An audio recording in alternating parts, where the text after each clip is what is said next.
A paz do Senhor a todos, meus irmãos. Mais uma vez aqui com o canal Despertai. Hoje eu quero falar com vocês sobre algo muito interessante. Sobre a série da Netflix Messiah, ou Messias, né? Que eu gosto de chamar Messias. Mas enfim, irmãos, diferentemente do que o Porta dos Fundos fez, né? O criador da série de Nárnia, né? Fez essa série. Terminou agora a primeira temporada e eu assisti. E ele tem alguns pontos bem interessantes. Por quê? Porque comparando ela com Porta dos Fundos, nós vemos que foi um pé na jaca de fato, né? Você vai ver que foi um contraste bem diferente. Em vez de tentar ridicularizar a imagem de Jesus ou do cristianismo, agora não. Eles trouxeram um pano de fundo onde traz uma incógnita, onde você não consegue discernir quem é ou quem não é. E o Messias colocado na série traz essa dúvida, né? Algo que em um fundo, né, na própria consciência das pessoas traz dúvida podendo até trazer sobre a própria escritura. Por quê? Porque quando você trata de algo que aconteceu, como é a vinda de Jesus, o ministério dele, que é algo histórico, você trata isso como dúvida ou como uma história de faz de contas ou como qualquer outro que aparecerá ou que apareceu se dizendo enviado, você deturpa de fato a consciência das pessoas, fazendo como se fosse uma imagem cerebral, uma lavagem cerebral mesmo. Mas vejam bem, eu quero falar de algumas coisas que eu vi na série. Eu quero tratar com vocês, para não ficar um vídeo seco, né, com alguns versos. Primeiro a gente vai ler Mateus 24, do verso 22 ao 27. Vou ler aqui para os irmãos, tá? Para a gente ir acompanhando e a gente vai falando. Diz o seguinte, falando da grande tribulação: não tivessem aqueles dias sido abreviados, ninguém seria salvo. Mas, por causa dos escolhidos, tais dias serão abreviados. Então, se alguém vos disser, eis aqui o Cristo, ou ele ou ali, não acrediteis, porque surgirão falsos cristos e falsos profetas, operando grandes sinais e prodígios para enganar, se possível, os próprios eleitos. Vede que vos tenho predito. Portanto, se vos disserem, eis que ele está no deserto, não saiais, ou ele no interior da casa, não acrediteis. Porque assim como o relâmpago sai do oriente e se mostra no ocidente, assim há de ser a vinda do Filho do Homem. Ou seja, o Senhor Jesus está falando da próxima vinda dele, quando ele virá e todo olho o verá. Agora olha que interessante, o verso 24 diz que surgirão muitos falsos cristos. E a palavra Cristo aqui, né, é a pseudo-Cristo. Deixa eu só abrir aqui para não falar errado para os irmãos. Pseudo-Cristo, que é o que? Um falso Cristo ou um falso Messias. E você vai ver que é como se fosse uma nomenclatura de não que fosse alguém dizendo que eu sou o Messias, mas parece dizer que são pessoas nomeando-se ungidos. Nós sabemos que a palavra Cristo ou Mashiach, ela é ela tem sentido aliás, é traduzido como aquele que é ungido, não é isso? Então esse sentido por trás dessa palavra é aquele que realmente é ungido por Deus ou enviado. Então veja que Jesus ele já está falando dessas pessoas que se dizem enviados, só que esse Messias da série, ele vai além disso. Você vai ver que tem um momento da série que ele se diz o verbo, e ele chega até a dizer o meu Pai, se tratando de fato como se fosse Jesus, o Jesus que veio novamente em carne. Percebe? Então isso já causa uma dúvida, porque aqui o Senhor Jesus ele fala de coisas concernentes a pessoas que vêm em nome de Deus ou se tratando de um ungido. E ele não, ele de fato ele trata da imagem de Jesus se chamando de verbo e se chamando do Filho de Deus, né? Vocês também vão ver que aqui o Senhor fala de falsos profetas. E no momento, na série, ele não vem com falsos profetas, mas ele está trazendo uma massa de pessoas de muitas religiões, de vários locais até ele. Eu não vi ainda esses falsos profetas, mas aqui nós vemos a imagem, não de somente um falso ungido, um falso Cristo, mas a imagem de um falso verbo de Deus, né? Porque você vê que o cara se denomina isso. Algo interessante também é que o ministério dele começa concluindo profecias do Messias árabe, do Messias, digamos, islâmico. Você vai ver que ele estava com uma roupa, se não me engano é amarela, profetizando em Damasco. E lá ele profetiza no momento em que Damasco está sendo atacado por exércitos. E através da profecia dele, né, de que nada iria acontecer, você vai ver que através de um nevoeiro ele para o ataque. Então as pessoas, os líderes religiosos do Islã, que o Islã é dividido, né, você vai ver que alguns, por ele citar Maomé errado, tratam ele como um falso profeta, mas a grande massa populacional que segue o Islã trata ele como de fato, talvez aquele que viria, né, o Mahdi. Então percebo que realmente é uma série que está tentando juntar as coisas, como se o Messias que virá, né, ou possivelmente virá, estou falando da série, porque nós sabemos que virá. Esse Messias que virá, ele vai ser o quê? Um homem que tentará unir todas as religiões em um só. E é algo tão interessante, irmãos, que isso... Teve um probleminha aqui com o celular. Mas vamos lá. Isso é algo tão interessante, irmãos, que lá para mais ou menos na metade da série, o Messias da série, né, ele vai aparecer numa cidade onde tem um pastor lá nos Estados Unidos, e esse pastor tem uma filha, e essa filha estava tentando vir embora, e estava tendo uma tempestade, um tornado, e ele salva a filha do homem de uma forma sobrenatural, e ele para o tornado, e todos veem isso, e fotos começam a circular.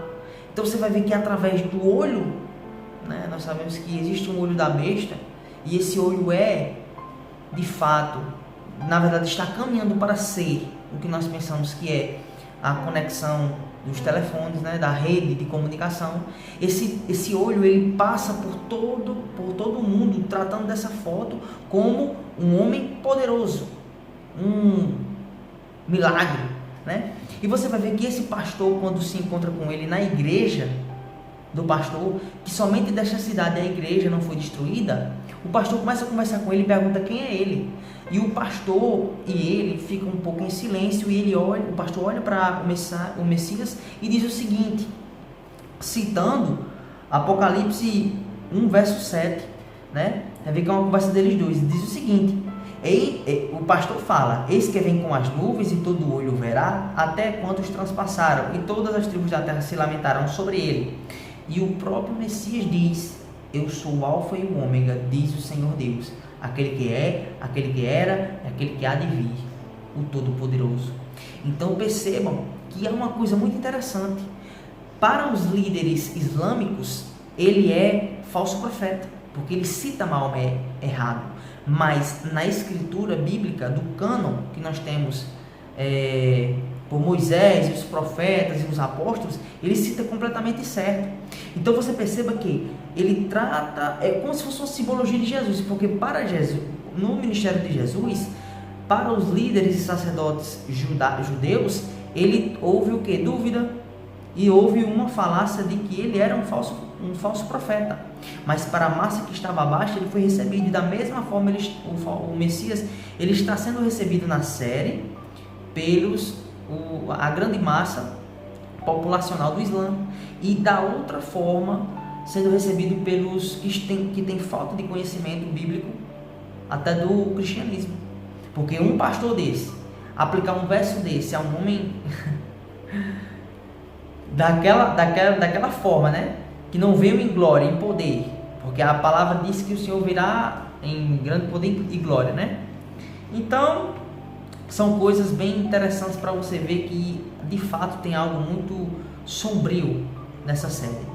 Outra coisa interessante é que ele fala sobre águas, tá bom? Ele caminha sobre as águas, irmãos. Ele caminha sobre as águas, mas sobre isso não vamos falar. Só mais um ponto bem interessante, porque Jesus, ao falar com a samaritana, ele oferece ali as águas vivas, que matam a sede, né? E na conversa você vai ver que Jesus pede água a ela e ela diz que pergunta a Jesus como é que um judeu poderia falar com ela, né? E eu quero ler com vocês do verso 4, aliás, do capítulo 4, do verso 10 ao 14, onde Jesus diz assim: se você conhecesse o dom de Deus, e quem é que te pede água, dá-me de beber, tu lhe pedirias, e ele te daria da água viva. Respondeu-lhe ela: Senhor, tu não tens como tirar do poço, e o poço é fundo. Onde, pois, tem a água viva? Verso 12: És tu, porventura, maior do que Jacó, o nosso pai, que nos deu o poço do qual ele mesmo bebeu, e assim seus filhos e seu gado? Verso 13: Afirmou-lhe Jesus: quem beber desta água tornará a ter sede. Olhe só isso: aquele, porém, que beber da água que eu lhe der, nunca mais terá sede. Pelo contrário, a água que eu lhe der será nele uma fonte para jorrar para a vida eterna.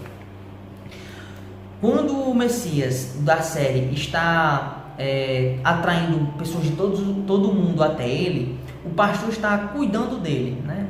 E o pastor coloca ele numa cabana próximo à casa da igreja, na cidade toda devastada pelo tornado. E eles têm uma conversa, né? O pastor e o Messias. E o Messias vai dizer o seguinte: olha só, o que é que o Messias vai dizer? Que viu um passarinho tomando água de um degelo no inverno. Porque ele disse o seguinte, que era como se fosse algo fora da normalidade vir o calor no período de gelo que eles estavam passando, no inverno. Porém, quando o sol veio e bateu no gelo, derramou uma água, e dessa água veio um passarinho, saciou sua sede e voou. E ele disse para o pastor Félix, o nome do pastor é Félix: Félix, faça como o passarinho, porque o pastor queria algumas informações sobre quem ele era de fato, né? Mesmo depois das conversas passadas. E ele vai dizer que faça como o passarinho, Félix, beba e vá embora.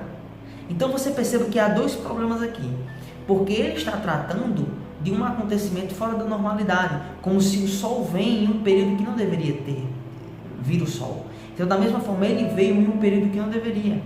Mas o passarinho também se aproveitou dessa água e matou a sua sede. Da mesma forma, ele estava dizendo que aquele homem deveria matar a sede com ele. Ou seja, ele estava tendo uma figura de Cristo, porque essa figura foi mostrada em todos os evangelhos, nos profetas também, a água que mata a sede. Então você percebe que toda a série, ela trata de coisas concernentes à caminhada de Cristo, mas também tratando do Islã. Eu não vi outras religiões ali sendo expostas, tá bom? E para finalizar, irmãos, quero levar vocês lá para a segunda carta aos Tessalonicenses, do capítulo 2, do verso 9 ao 11, onde diz assim, falando do anticristo: ora, o aparecimento do iníquo é segundo a eficácia de Satanás. A palavra eficácia aqui, ela é energeia, que ela tem um significado de ato de trabalhar, ou a própria eficácia, ou seja, o trabalho, o poder de trabalho, os atos que o anticristo fará, a energia que ele vem, o poder que ele vem, é segundo os atos de Satanás. Diz assim: ele vem com todo o poder, sinais e prodígios de mentira. Poder, sinais e prodígios de mentira. Três coisas que são aparentes no Messias. Ele tem como uma espécie de milagres, né? E até no final da série ele, como se fosse, ressuscita as pessoas. O avião cai e ele não morre. Ele ressuscita as pessoas. Ele ressuscitou uma criança, me lembrei agora, ele ressuscitou uma criança logo no começo da série. Ato que o Messias, o próprio nosso Messias, Jesus, o Cristo, ele fez. E verso 10 diz: ele com todo o engano de injustiça aos que perecem, porque não acolheram o amor da verdade para serem salvos. Qual é o amor da verdade? É o próprio Jesus. Verso 11: é por este motivo que Deus lhes manda a operação do erro, para darem crédito à mentira. Então perceba, irmãos, que quando essas pessoas abraçam o falso Messias, elas estão entrando de fato na operação do erro. Por quê? Porque por não acolherem, por não terem o fundamento que é Cristo, não terem sua casa edificada na rocha, elas são levadas por todo vento de doutrina. E, consequentemente, o amor que deveria emanar delas, o amor verdadeiro, o próprio Espírito que deveria exalar dia após dia, ela não tem força contra as coisas que vêm do mundo sobre ela. E essas pessoas, mostradas na série, abraçam o falso Messias e são enlaçadas pela sua mentira. Você vai ver que parece sim apontar para coisas que de fato acontecerão. Você pode ver filmes aí que vêm sendo lançados ao decorrer do tempo, onde tratam de coisas que só a Bíblia tem, a nossa escritura, tratando também, unindo coisas do Islã. Então você vai ver que sempre os recados estão sendo aumentados. Por exemplo, eu vou só abrir um parênteses aqui para lembrar de uma coisa. No último vídeo, o Ultimato, de Os Vingadores, você vai ver que Thanos, o louco, ele veio para causar um genocídio, morte, em grande massa, para proteger o resto das pessoas. E ele é tido para o mundo, os homens, como louco. Você vai ver que quando ele causa esse genocídio, ele vai para onde? Para um jardim. Ele vai colher frutas com a mão. Então você perceba que é uma figura imensa do Filho de Deus vindo exercer juízo na terra e depois estabelecendo o seu jardim. Só que os homens vão lá, tratando esse Thanos como um psicopata e vão destruí-lo. Então é aí que entra algumas figuras, por exemplo, da guerra do Megido, o Armagedon. Você vê Apocalipse 19, a guerra ali entre Cristo e aqueles que estão na terra, Zacarias 14. Então assim, você percebe que desde o decorrer dos anos, as mensagens vêm sendo colocadas para a humanidade, para que através dessas mensagens as pessoas tenham uma visão de que a Escritura é como se fosse história para criança, algo de uma fábula. E você vai ver que as pessoas sim estão sendo doutrinadas por essas coisas, e é muito bom, irmãos, nós temos a meditação e a Escritura na nossa mão, na nossa mente, para que a gente possa sim identificar essas coisas e reprová-las. Devemos sim, irmãos, não nos amar essas coisas, mas sempre observar, sempre manter o olho aberto, porque você pode perceber que cada dia que passa a tecnologia aumenta, as mensagens aumentam e o povo vai sendo mais e mais enlaçado. Então, irmãos, é só uma reflexão, a minha opinião sobre a primeira temporada da série. Eu creio que vou assistir a segunda temporada, porque de fato são coisas absurdas e eu sempre gosto de observar essas coisas, do que está acontecendo, E talvez na próxima temporada, quando lançarem, eu faça um novo vídeo, sobre os novos atos do Messias, e que nós possamos, irmãos, sempre observar, não amar estas coisas e sempre ser luz para aqueles que estão sendo enlaçados. Que nós possamos sim ser uma igreja que ainda é luz no mundo, como a palavra diz. Fiquem na paz do nosso Senhor Jesus Cristo.